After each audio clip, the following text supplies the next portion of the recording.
It's the same thing. I'm thinking about what I'm going to talk on the next episode of my podcast. It can be something I'm going through, an unhealthy cycle I just got out of, or a subject I feel passionate about. But lately, I've been trying to focus on things I'm going through because I know that writing about it will help me. Yes, you heard it right. I said writing. For those who just stumbled upon my podcast and haven't heard the pilot episode yet, I write my episodes the same way I would write on my diary. And then I read them out loud, and it becomes an episode. So, writing about my feelings always helped. And today, I wanted to talk about something I've been going through for the past 4 to 5 days. And this specific situation that happened before highlighted my beliefs. As you might hear, for those who heard me talk before, I'm sick. I've been sick for the last 5 days. It started with my throat, and it became the kind of situation when you're laying on your bed all day with a lot of tissues around you. I was feeling weak, dizzy, and I had no energy to cook. So I didn't eat, and I was not hungry anyway. I probably had a small fever as well. Yeah, that kind of sickness. And you know what I felt? I felt bad. I felt bad not because of my illness, but because I wasn't working on my project. I felt bad because my work is the kind to require constant attention. If you miss a day, it kills the algorithm. I felt bad because I was killing the rhythm I worked so hard to have to be able to work efficiently. I had a good schedule, a good mindset, and I also had good results. And then I got sick.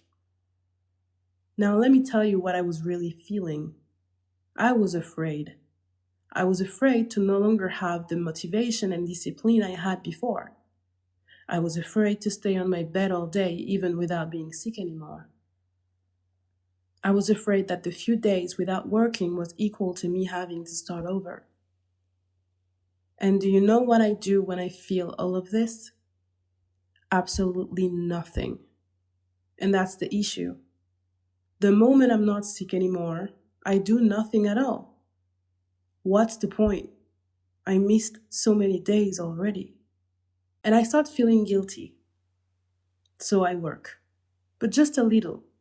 Just enough to ease myself, but not enough to see any result. Enough for me to complain that nothing good is happening when I put the work, but not enough to follow a schedule. And that's a cycle I need to get out of. You could think that it's a test from the universe, that it's the universe testing my motivation, but it's not. It was not the kind of situation where I'm working my best, have a good schedule, have good results, and out of nowhere, I become sick. No. I created this situation. I changed my habits just a little bit. I started doing something fun. Fun, maybe, but nothing good for the me I was becoming. 'Cause fun won't hurt, right? Well, in the long run, it does. I brought this on myself and there's nobody else to blame. Being afraid is normal.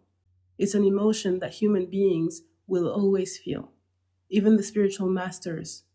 So if you're afraid to fall back into old patterns, it is absolutely normal. Just remember that you're not what you believe, and you're not what you feel. And I had to remind myself this. I had to remind myself this to have the courage to write this episode, record it, edit it, and upload it. And yes, I'm talking about courage here, because it takes a lot of courage to do something while being afraid of it. To do something while thinking that it won't work anyway because you blew your chances. Because despite what you're feeling and thinking, you know that it is not the truth. It is just what you feel and think in the moment. So it does not mean that you really blew your chances. It does not mean that you're too late. It just means that no matter what, you're not giving up. Real changes happens when you stand up during the moments where you usually lay down. Quantum leaps, Law of attraction happens when you change your habits, when you change what you believed to be a part of you. Nothing changes if you don't change.